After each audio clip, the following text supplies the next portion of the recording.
Assalamualaikum warahmatullahi wabarakatuh. Alhamdulillah wassalatu wassalamu ala Rasulillah wa ala alihi wa sahbihi wa mawala amma ba'du. Sahabat-sahabat Aswaja, seluruh subscriber, para nahdien dimanapun berada, semoga Allah subhanahu wa ta'ala senantiasa memberikan rahmatnya, taufiknya, hidayahnya, maghfirahnya, memberikan kelancaran rezeki dan kesehatan kepada kita semua. Amin. Allahumma amin.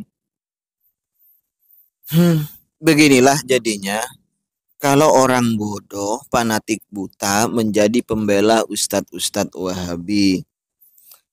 Pak Supardi, ustadzmu sudah memberitahu kamu ya? Atau belum memberitahu bahwa apa yang selama ini dituduhkan bid'ah, dituduhkan sesat terhadap orang-orang Aswaja, semuanya itu adalah ranah-ranah fikih. Masa kamu ndak tahu? Kamu belum diberitahi ya oleh ustadzmu bahwa semua yang dituduhkan itu adalah masalah khilafiyah, masalah furu'iyah, masalah fikih. Kunut itu masalah fikih. Dituduh sesat orang yang mengerjakan kunut. Salaman setelah sholat itu masalah fikih. Dituduh sesat bid'ah orang yang mengerjakan salaman setelah sholat. Orang yang zikir berjamaah itu ranah fikih, dituduh sesat, dituduh bid'ah. Bahkan baca shadaqallahul azim setelah membaca Al-Quran dianggap bid'ah. Demikian pula selama ini yang digembar-gemborkan oleh ustadz-ustadz Anda ketika tarawih 23 rakaat, katanya ini tidak ada dalilnya, yang sahih itu hanya 11. Itu selama ini yang dituduhkan terhadap orang-orang Aswaja. Itu ranahnya fikih, Mas Bro. Belum diberitai kamu sama ustadz-ustadzmu ya bahwa itu ranah fikih. Kenapa kok selalu dituduh-tuduh bid'ah? Kenapa selalu disesat-sesatkan?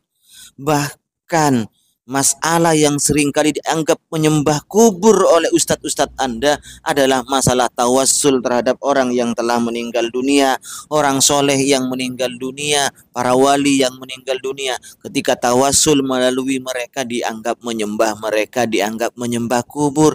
Padahal ini ranahnya ranah ijtihadiyah, ranah perbedaan. Ini seperti sebagaimana yang diungkapkan oleh Ibnu Taimiyah dan oleh Grandmaster Anda sendiri, Syekh Muhammad bin Abdul Wahab, yang menyatakan bahwa tawassul terhadap amwat, tawassul terhadap orang yang meninggal dunia itu ranahnya ranah ijtihadiyah, ranah perbedaan ulama, seharusnya tidak perlu diingkari.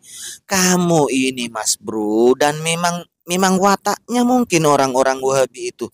Kalau terjadi perbedaan di antara ustadz-ustadzmu khilafiyah, ranahnya fikih, tapi yang dituduhkan terhadap orang-orang Aswaja kau anggap itu bid'ah. Goblok, jangan nemen-nemen lah bro. Goblok boleh, tapi jangan nemen-nemen kok. Kalau belum diberitai oleh ustadzmu, tolong tanyakan sama ustadz-ustadzmu ya. Selama ini yang dituduhkan oleh Anda, dituduhkan oleh orang-orang Wahabi itu ranahnya apa?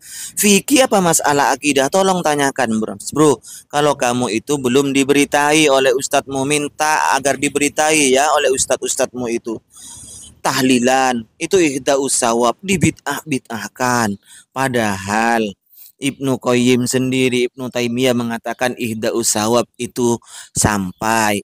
Imam Ahmad bin Hanbal yang katanya eh, orang-orang Wahabi termasuk Muhammad bin Abdul Wahab itu mengikuti madhabnya Ahmad bin Hanbal, ternyata memperbolehkan menyatakan sampai. Bahkan Maulid Nabi dianggap bid'ah, dianggap sesat orang yang mengerjakannya. Padahal apa? Semuanya itu ranahnya fikih, Mas Bro. Fikih. Sementara jika perbedaan terjadi di antara ustadzmu, yaitu di antara Firanda yang bersama Dzulkarnain M. Sunusi melawan atau versus Abdul Hakim Abdad dan Yazid Jawas, Anda mengatakan ini ranahnya fikih, tidak perlu diingkari. Kamu ini blok nemen-nemen banget sih Mas Bro. Padahal jelas-jelas Yazid Jawas dan Abdul Hakim Abdad selama ini membid'ahkan tarawih yang lebih dari 11. Kenapa? Karena Rasulullah dan para sahabat tidak pernah mengerjakannya. Kan ada di situ katanya. Lo Anda bilang Sayyidina Umar yang bilang yang mengerjakan, padahal jelas pernyataannya Abdul Hakim Abdad itu yang sahih hanya 11. Tidak ada nabi, tidak pernah sahabat mengerjakan lebih dari 11. Aduh, padahal sudah diberitai Anda oleh ustadznya itu, tapi Anda nggak mau diberitai. Kok gimana sih? Dan si Bang Yasidmu itu, lihat, Ustadz Yasidmu itu, apa kata Ustadz Yasidmu itu, lihat. Ada ulama yang mengatakan lebih dari 11. Ada. Tapi itu pendapat ulama. Yang kita ikuti apa dalil? Ulama apa nabi? Kalau pikiran waras, maka tentu nabi yang kita ikuti. Kan begitu, Mas Bro. Aduh, ente ini. Kadang-kadang ya orang Wahabi, bukan kadang-kadang, memang keseringan kebelinger orang Wahabi ini. Dalam masalah akidah lagi. Akidah Anda, ustadz-ustadz Anda, bahkan Anda mungkin dia mengaku akidah Anda itu akidahnya sesuai dengan akidah salaf. Pemahaman Anda Al-Quran dan hadis dipahami dengan pemahaman salaf. Pret. Salaf siapa yang Anda ikuti, bro? Oke, kalau Anda berani membuktikan bahwa akidah Anda dan amalia Anda itu sesuai dengan salaf, yuk kita live yuk. Kita buktikan. Saya akan tanya Anda, mungkinkah, bisakah Anda membuktikan semua akidah Anda itu berdasarkan salaf? Dalil Al-Quran, dalil hadis ini Anda pahami dengan pemahaman salaf. Saya ingin tahu referensinya, Mas Bro. Berani Anda yuk? Ayo kita live, kapan kita tentukan buktinya.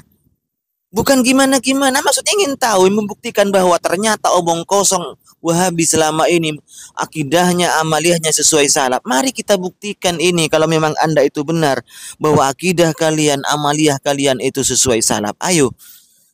Kalau Anda benar, ngapain ndak mau, ngapain takut untuk diskusi itu?